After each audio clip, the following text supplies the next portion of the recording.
Going to school in this Vietnam village involves floating down the river in plastic bags. Most kids might find waiting outside their home for a school bus a bit boring.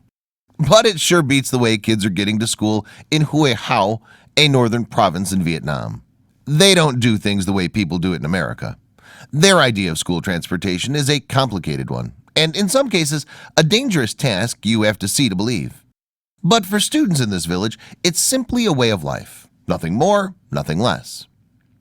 Every week, students in Huoi Hua village wake up to this beautiful scenery.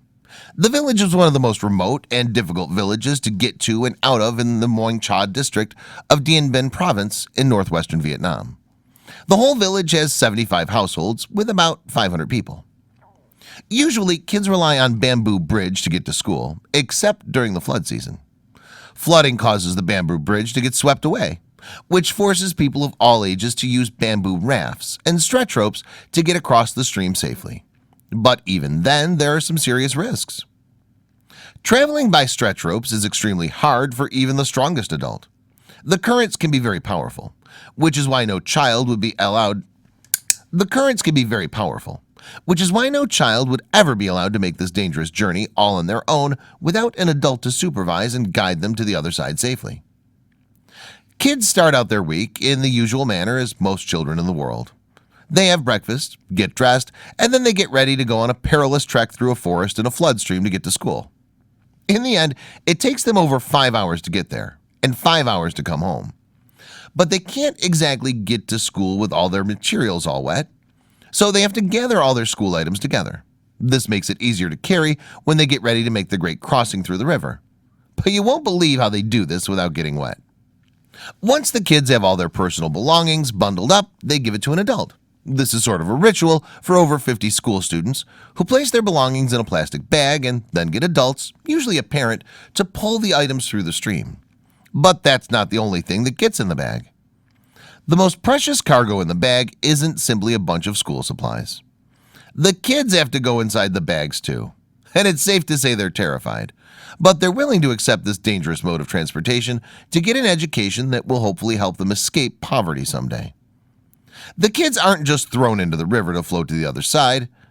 A relative or a healthy villager is assigned to help drag these bagged children across the river. It's not the typical way most mommies say, "Have a great day at school," but for the villagers here, this method really works. The process is hazardous because a lot of things can seriously go wrong. If the man were to lose his grip, or even if he makes the tiniest mistake, the child inside the bag could get swept away by the strong floodwaters. But those in charge of this task know how valuable their precious cargo is. Even though adults assure them it's okay, some kids are very nervous. They stare anxiously at the river as their turn approaches. They know they're putting their lives on the line to get to school. But they also know how valuable it is to get an education. So they risk life and limb to do this. Thankfully, the students aren't alone because they have the whole village. The villagers gather together to guide the students safely through the stream by whatever means necessary. This ensures that the odds of everything going all right works in their favor and not against them. This mode of transportation is perilous and hopefully a temporary one. A sturdier bridge was proposed by the village's municipality.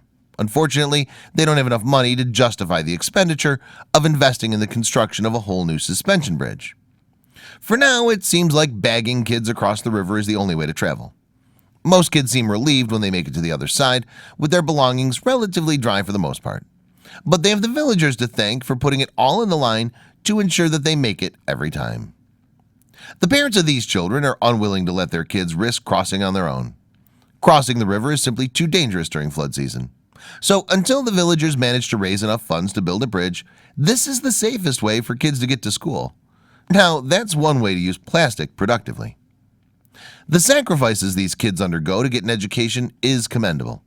Most kids in the Western world skip school to do frivolous things like hanging with their friends. But these kids put their lives at risk to get to school. Of course, there are other ways for kids to travel across the river. Besides plastic bag, there's also another way to cross the stream. A man can try and ferry these eager students across the river using a raft made of bamboo. But this method comes with risks. A strong current could easily cause the raft to tip. putting the children's life in danger.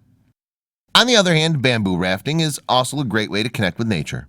It's a cool way to prepare for a tough day of learning by rejoicing in the beautiful greenery while listening to the soothing sound of the flowing river. For these kids, it's less terrifying and more of a way of life. Once they make it to the other side of the river, they're undoubtedly relieved. Now all they have to do is head to school. Unfortunately, this isn't the end of their journey. It's just the beginning. But what else do they possibly have to do besides survive a deadly river? How about a hike? It sounds insane, but these kids have to hike to school for 5 hours. Since the journey itself is difficult on these kids, the villagers aren't willing to let them go through it every single day. So instead, the students will stay in school all week and return home on the weekends. It takes courage and dedication to make this trek through the slippery mud slopes. So if anyone has kids complaining about waking up in the morning to go to school, they can learn a thing or two from these kids who float across a river in a plastic bag and travel 15 kilometers to school every week.